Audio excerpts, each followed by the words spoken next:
So magandang gabi po sa inyong lahat mga kababayan. Grabe, panalo ang Pilipino at panalo ang Pilipinas.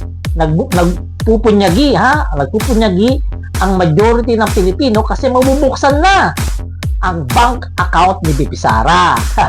Ibig sabihin niya, mapapahiya na siya. Kasi alam naman natin, di ba?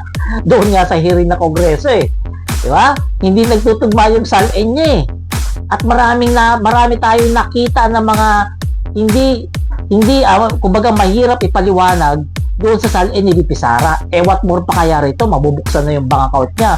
At asahan natin dito, pag nabuksan na bank account niya, may mababato na naman ng laptop, di ba? Pero bago tayo magsimula, bago ka lamang sa aking YouTube channel, please follow po muna, Palerista YT. So yun, ako mga kababayan nakita nyo ba yung impeachment hearing kaganina?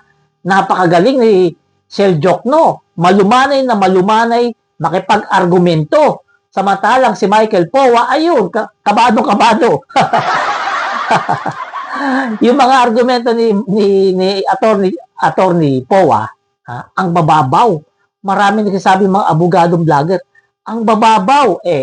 Siyempre, mahirap nga naman talaga ipagtanggol si BP Sara sa mga ganyang argumento kasi impeachment na yan. Hindi mo pwedeng gamitin yung mga rules ng court sa impeachment kasi magkaiba po yun.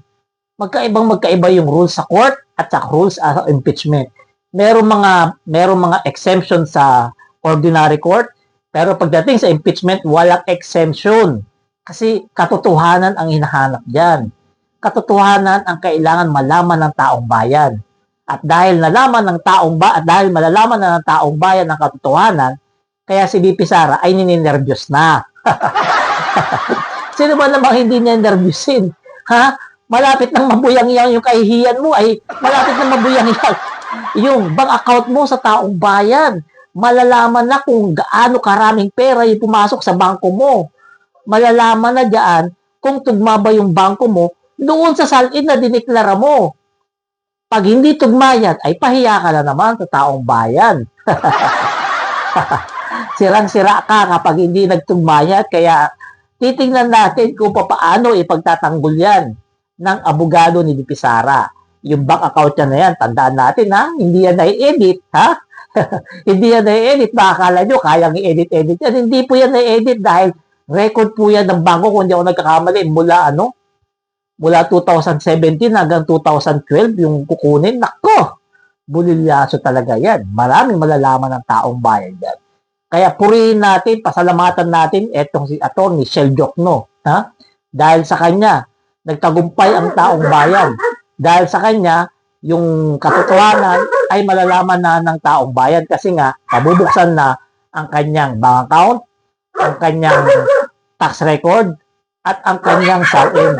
Kaya hihintayin natin mga kababayan tututukan lang natin to kundi baka bukas o baka Miyerkules dumating na yung bank account ni BP Sara, mabubuksan na. Yan, tagumpay ng Pilipino yan Kaya kayo, anong masasabi nyo? Tagumpay ba ang Pilipino o mapapahiya na si BP Sara? Comment down below. Salamat.